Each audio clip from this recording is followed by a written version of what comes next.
Bonjour, bienvenue sur cette nouvelle vidéo sur la chaîne LearnImo. Aujourd'hui, je vous propose de nous intéresser à la recherche en immobilier. Quand on va commencer à prospecter, on va s'intéresser à des zones qu'on ne connaît pas du tout, à 1 heure, 2 heures de chez soi. Donc l'idée, c'est de voir dans cette vidéo ensemble comment défricher en amont, à la maison, pour essayer de voir si la zone est intéressante ou non.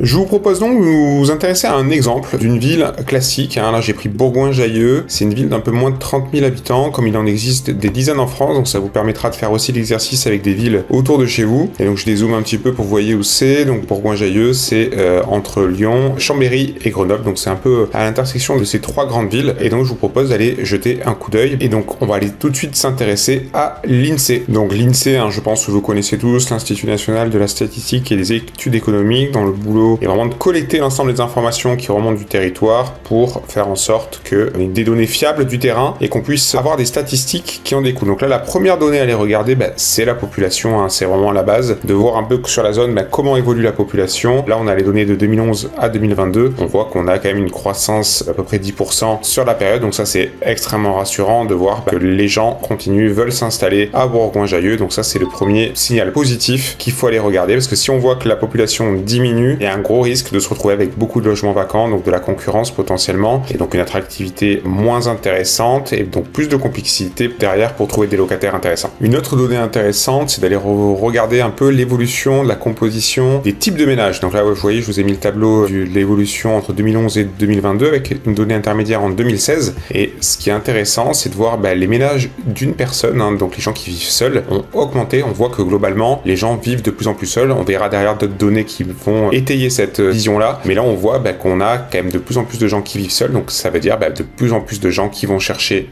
des logements pour s'installer, donc ça c'est intéressant d'un point de vue bailleur, donc une donnée intéressante à les regarder systématiquement. Là sur ce tableau, on va voir notamment l'évolution de la part entre les propriétaires et les locataires sur la ville. Pourquoi on regarde ça? Parce que plus il y a de propriétaires dans une ville, moins il y a de logements en location disponibles, donc plus c'est intéressant pour nous. Donc là on voit que là, la donnée n'est pas forcément très favorable. On voit que le nombre de propriétaires a un peu augmenté entre 2011 et 2016, mais il a redescendu en 2022. La variation est très faible, mais c'est pas forcément quelque chose de très positif. Nous, idéalement, dans le meilleur des scénarios, la part des propriétaires continue de monter. Il y a de moins en moins de logements disponibles, et donc la concurrence sera moins compliquée pour trouver des locataires par la suite. Voilà le tableau dont je vous parlais tout à l'heure, qui montre l'évolution du nombre d'occupants par résidence principale. On voit qu'on était au début des années 70 autour de 3 personnes par résidence principale. Là, aujourd'hui, on est plutôt à 2, donc il y a de plus en plus de gens qui vivent seuls. Et donc, je le redis, ça, c'est quelque chose qui est positif. En gros, vous avez pu voir qu'il y a quand même une vraie carence en France de logements, et c'est aussi dû à ça. Beaucoup de gens se séparent, ont des projets de vie différents, et donc vont chercher des logements pour eux uniquement, et donc ça crée une demande assez importante, d'où l'intérêt de regarder ça en amont quand on vous étudie un territoire, voir un peu comment ça évolue dans la ville. Une autre donnée intéressante à regarder, ça va être de s'intéresser aux catégories socio-professionnelles de la ville. Forcément, plus il y a de pouvoir d'achat, plus potentiellement vous allez pouvoir chercher des locataires à fort pouvoir d'achat, donc capables de payer assez cher vos appartements que vous avez rénovés, donc aller chercher les meilleurs locataires. Là en l'occurrence, vous voyez, sur Bourgoin-Jallieu, si on va regarder des gens qui ont plus de bac plus 2, on va être à quasiment 30% de la ville, ce qui est quand même une bonne information. Et puis bien évidemment, il y a aussi des très bons profils dans les autres catégories qui ont des capacités de pouvoir aller chercher des appartements intéressants. Un élément intéressant à regarder quand vous regardez le site de l'INSEE. Et pour finir, sur le site de l'INSEE, ce que j'aime bien aller regarder systématiquement, c'est la proportion de chômeurs. Mine de rien, ça donne aussi une indication. Donc vous voyez ici, on est plutôt à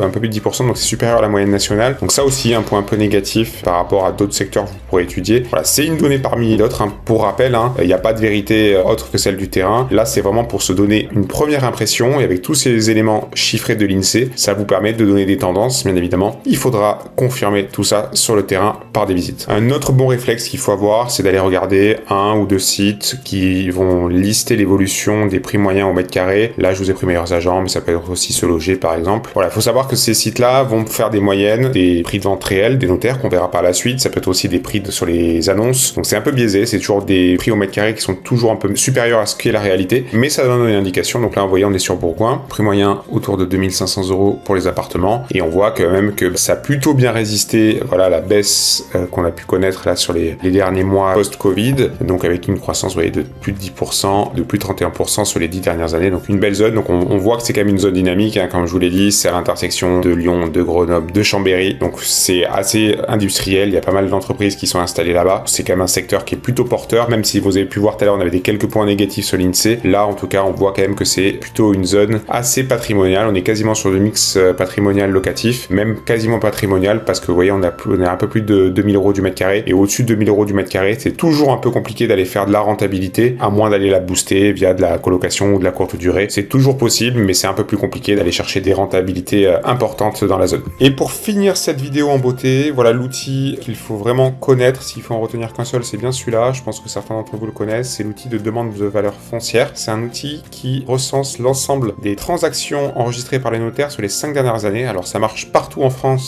sauf en Alsace et en Moselle, hein. Il y a le droit hérité du droit allemand, donc ce qui fait que derrière, c'est pas les mêmes façons de faire de la publicité foncière et compagnie. Donc du coup, retenez que ça marche partout, sauf en Alsace et en Moselle. On va les cibler ensemble, Bourgoin-Jallieu. Et donc voilà, vous arrivez sur une vision parcelle cadastrale par parcelle cadastrale, et vous allez pouvoir zoomer vraiment sur le détail et aller regarder parcelle par parcelle les ventes qui ont pu être réalisées. Donc vous voyez, une vente en 2021 d'une maison de 4 pièces à 235 000 euros. Et là, ce qui est beau, c'est que c'est vraiment la transaction réelle enregistrée par le notaire. C'est pas une estimation, c'est la vérité, ce qui s'est vraiment passé et le montant auquel la vente s'est faite. Donc vous allez pouvoir retrouver à la fois des terrains, des locaux commerciaux, des immeubles. C'est quelque chose qu'il faut vraiment utiliser au moment de vos négociations. Pour conclure, rien ne remplace une visite terrain, mais avec ces différents petits outils, ça vous permet de vous faire un premier avis à distance. Il faudra confronter avec la réalité, il faudra se déplacer sur place, ne pas hésiter à aller voir les commerces autour du bien que vous visitez, arrêter des gens dans la rue, parler aux locataires pour vraiment vous faire votre conviction sur la zone. Et au fur et à mesure que vous allez visiter dans cette zone-là, vous serez de plus en plus à l'aise. Vous saurez que quand vous aurez trouvé un bon bien dans cette zone-là, vous serez beaucoup plus réactif et vous serez capable de faire une offre très rapide. Voilà, j'espère que cette vidéo vous aura intéressé. N'hésitez pas à nous laisser des petits commentaires en dessous. On sera très ravis d'y répondre. Et puis, je vous dis à très bientôt sur la chaîne Nernimo.